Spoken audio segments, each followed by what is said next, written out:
Hey everyone, welcome to another episode of Behavior Bites. I am so excited that you're here and so excited for the conversation we're going to have today. If you're new, I'm Gabrielle Johnson. I own Best Life Dog Services, and my work involves helping families whose dogs are displaying aggressive behaviors or suffer from anxiety disorders or chronic stress. Today, we get to talk with Rachel Forday from Dog at Heart. Rachel is a dog trainer with their business Dog at Heart in the UK, although they work virtually with clients worldwide. They specialize in working with reactive dogs via virtual training. Rachel is a VSA certified dog trainer, a certified Control Unleashed instructor, and a fear-free certified professional. She also runs a podcast called Out of the Woofworks, which discusses dogs, behavior, and anti-oppression. If you have not already heard about Rachel, today is your lucky day. All right. Hello, everyone, and welcome to another episode of Behavior Bites. I am so excited to have Rachel here with us today. Rachel, thank you so much for taking the time and being here. Thank you so much for having me. I'm really excited to be here. I'm so excited too. So let's just jump right in. Tell us about the work that you do with Dog at Heart, your business. Yeah, so with Dog at Heart, I basically like my main thing is kind of running a virtual program, virtual training program for people with dogs that display reactive or fearful behaviors, working on helping dogs and actually to an extent the people to feel safe and more confident, more relaxed. And even though it's virtual, I'm always about kind of working really closely with the person and making sure that they aren't overwhelmed with everything, because I know it's taxing emotionally as it is, and then you've got all this knowledge coming in and all the things that you have to do. So I always try and make sure that the human end of the leash is happy with what they're doing and not trigger stacked either. I also run a little podcast called Out of the Woofworks, where I talk to people or talk by myself sometimes about dogs, training, the training industry, and just anti-oppression stuff. Oh, so wonderful, so wonderful. So many exciting things that we could dig into. Yeah. I just love the human aspect so much. It's so important, and everything that you said really resonated too with the way I interact with my clients. We'll say we all have to be in the green zone. We call it the green zone, and the humans have to be there, and the dogs have to be there. Otherwise, we stop, and we need to get back to green zone. And I love the virtual component too. I think sometimes there's this misunderstanding that it will be less personal if we work virtually. But I found that with some of my virtual clients, we could be, just because of the nature of the setup, we communicate a lot more. There's a lot more emails, a lot more videos. And so I sometimes feel like I know my virtual clients even better than sometimes the ones I work with in person. So I love too that component of being able to connect in that way is very cool. Um, Yeah, yeah, so me too. I tell really like us, that. yeah, it's, oh, yes. Um, Tell us about the human side. I know I'm completely in love with your podcast. Everyone needs to go right now, and we'll put the links in the show notes. But everyone needs to go and just binge listen to Rachel's podcast. It's absolutely fantastic. There's so much good information. It will leave your brain processing in like the best way. And so that's what we've decided to talk about today, is to kind of tackle um, that human aspect of what we're doing. Why is the human aspect so important in dog training, and how does that relate to issues of social justice? And so I will let you take it from there, Rachel. Tell us all about your work.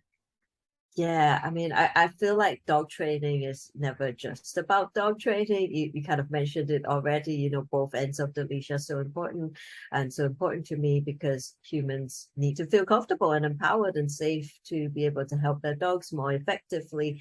And I mean, I just want humans and dogs to feel safe around each other and just have that lovely bond together. And it's just really frustrating, I guess, sometimes to see dog groups being like, oh, well, this is a dog group. What does racism have to do it? What does queer phobia have to do it? And I'm like, I'm sorry, is this Facebook group not run by humans or full of humans or something? So that's why I always think about, and that's why it's so important to talk about the human side of things when we think about dogs. And you know, when we think about humans feeling safe and being understood, then we have to think about social justice and anti-oppression. You know, what are people going through? How can we be more compassionate? And I mean, I talk about my own example quite often, and that is that you know, personally, I'm a little bit scared to walk my dog when it's dark out because of anti-Asian hate crimes, especially during COVID or, you know, since COVID started. So if I have clients with reactive dogs, typically, you know, I would say, as many trainers would say, just walk your dogs at quieter times or quieter places to start with.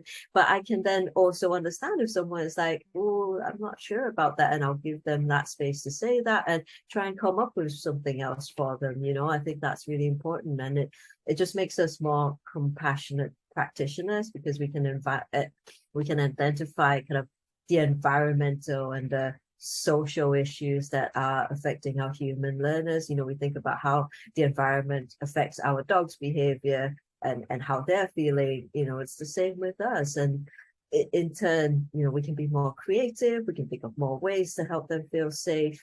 And I mean, helping dogs feel safe is at the core of my work. But of course, you know, people need to feel safe as much as possible as well.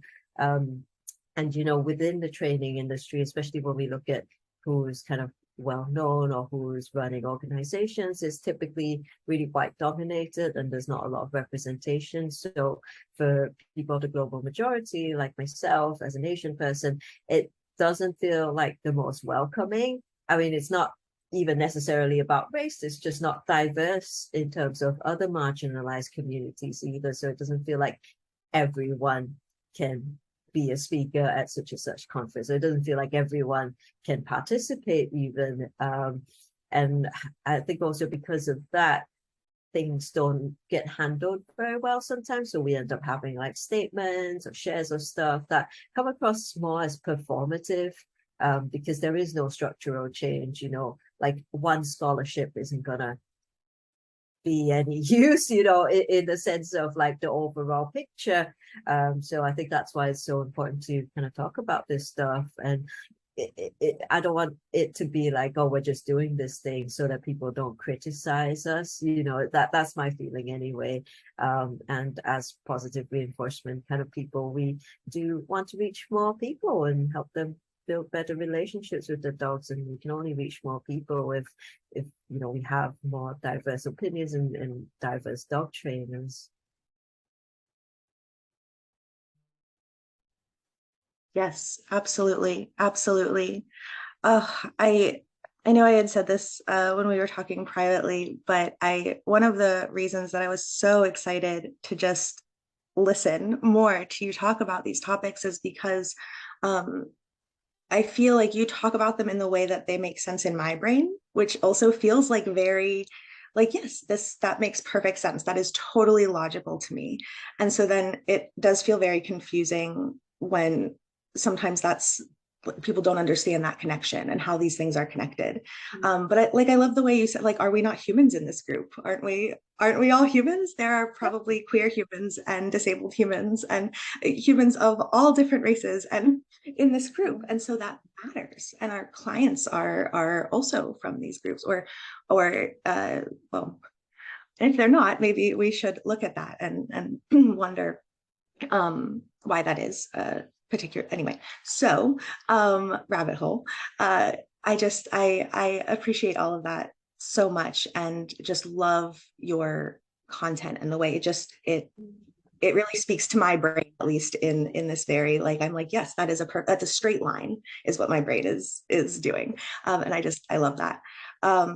Yes, so taking care of people, right? And I think there's this pervasive sort of this idea both in the dog world and about the dog world that maybe dog trainers or just dog people maybe aren't people and that you maybe get into some dog work. I don't know if it's the same over in the UK. There's some of that here where it's like this idea that that if you maybe you do dog work because you don't like people very much. And I when I was younger, I fell into that category. I totally was like, oh yeah, dogs are great and people are awful. And you know, as I've done more, as I've understood more and grown more about learning about behavior and people, it's really beautiful to be able to come into that compassionate space and say, no, actually, we have to help the human if we're going to help the dog, and we need to care about the human. And what if we just care about people in general? Wouldn't that be fantastic? And so just wonderful. And thank you for sharing too about being worried about walking Dave at night. That's such a real, tangible example of how that affects your life, and again, the lives of our clients or other pet parents, and how we as professionals need to be able to be creative and help them, as opposed to just saying, here is the solution. If that formula doesn't fit with what you're doing, or doesn't fit with your life, oh well, that's non-compliance, and so you can't be helped, right? And Yeah. that's that's problematic. And so that ability to do better, the more perspectives and experiences we have, the better things are. Yes. Yeah, no, I love what you said there. I love what you said there about, the non-compliance, because that's so frustrating. I'm sure all of us, when we start out, we all have this idea, and then we think about how, when we're working with dogs, we're like, oh, what's happening in the environment? What's causing this, and why is it not working? But then somehow with people, we're just like, oh, you're just a bad person, or you're not a compliant person. And I think that is so, I don't know, it just goes against everything we say we stand for in a way. But also, I think when people reach out to dog trainers, it's already a very vulnerable experience. You're coming with, usually a problem, not all the time, but usually a problem. And a lot of people find their dog to be like an extension of them. It's just like a thing that we do. Like if my dog's behaving not in a way that society likes, then that's because of me. A lot of people take that on themselves. So already coming to a professional and being like, hey, I have this problem, is really scary. And then to continue then to be judged or be shamed about it, is just not very nice. And I mean, I worked with someone in the past who, was told by the trainer that, the dog doesn't respect them, or, stuff like that, or they're too anxious and that's making the dog anxious. And I mean, first of all, that doesn't help them. They're not going to just suddenly not be anxious, right? So, and it's just things like that I find to be really damaging sometimes, especially when people are really genuinely reaching for help. Here they are, we're like, oh, people need to have training, and or people need to work on their dogs, and here they are, and some of these little things kind of push them away, and that's what we try not to do. Yes, yes, I agree totally. I'm a crossover trainer, and I used to tell people your dog is anxious because, I didn't say because they don't respect you. And the thing was, I said it so kindly, like I didn't understand I was saying a hurtful thing. Like I was like, you just got to show them you've got it. Like, and I'm over here an anxious mess myself with my stranger danger dog. And I'm like, I can't show her I've got it. And we all felt Mm. awful, and no one was getting better. And it's a denial of the human experience, right? Of course we're going to feel anxious. Of course you're having these stress responses in response to your dog's reactivity. In the same way your dog is, it's all the same. We're all going into our limbic system and having a survival response. And so if we can help the dog, we absolutely, I mean, we have to, because the human is the one who ultimately has to help their dog. And so if we, exactly as you're saying, if we just say, oh, that's non-compliance, I can't, you're not doing the thing, and that's why it's not working, and we don't help our clients troubleshoot, then we're not really, in my opinion, doing our job, right? And so just yes, that non-compliance thing really really kills me, because we see it a lot on the human side of things, even separated from dogs. Uh, we see where people will be blamed for different things, or different things that they struggle with or lack, and will be told that it's because they're not adhering to unreachable criteria. And so breaking that criteria down, making it accessible, is very much what we do with dogs all the time. And so doing it with our people too. Oh, and the vulnerability of going to a dog trainer. I don't know that we always appreciate just how scary that can be. And so I love that you brought that up. A lot of times too, like you said, people are coming in thinking this is their fault. They broke the dog, or they can't get their anxiety under control, or and this is their fault, and they're bracing to be told that again. And paying to be told that again. Do you know what I mean? To put yourself in that position and like be braced for it. And so I think one of the beautiful things that I love, and I imagine this is a part of your work that you enjoy as well, is being able to tell them that like this is not your fault. Yeah. You are a good human. You are doing a great job. Reaching out for help is huge. Go you. And so I love that you bring that up too. It's so important that we can not only not shame our clients, but I think actively show ourselves as a safe space and say, I am not here to shame you. Let me tell you right away. I can tell you're already thinking this. And so let me just tell you that you're doing a great job. And then they feel more comfortable talking with us, and they'll tell us things like, I feel unsafe walking at night, or I don't know about driving in my car right now with my reactive dog, was an example I heard on one of your shows that I really hadn't considered before. It was very thought provoking. Um, yeah. Just this is why I adore you. Thank you for being here. This is so wonderful. I love this conversation so much. It's everything that, I think about. And I mean, with my own clients, I love that, they just message me, and, sometimes they'll share something cute that's just happened, and it's not necessary to do with anything with training. It's just something nice or something that's gone wrong. And, at least that I can be there, and they can be like, oh, I can't train this week. What can I do? Just things like that, and not being like, oh, well, you're not disciplined enough. You find something. It's not like that, right? It's like, oh, that's okay. Your dog's going to be fine, because I've had days where, I have hiatus hernia, which comes up every 6 months for some reason, and I'm in pain for like over a week, and I can't do anything with my dog. So he's fine. Like, he's just fine. He's just a little bit bored. But, if I just do a little scatter feed and I go back to bed, he's okay. It's just things like this, and just making things easier for people, because people are trying. And yeah, it's just how we present the information and how we get creative to help them. Yes. Yes. Oh, I love that. I love that. And I have the same sort of thing. There are often multiple days that I can't put into work with my dogs that I would like to, or do the things that I would like to with them. And I find that pretty consistent with all of my clients, because we're all human and the world is on fire right now.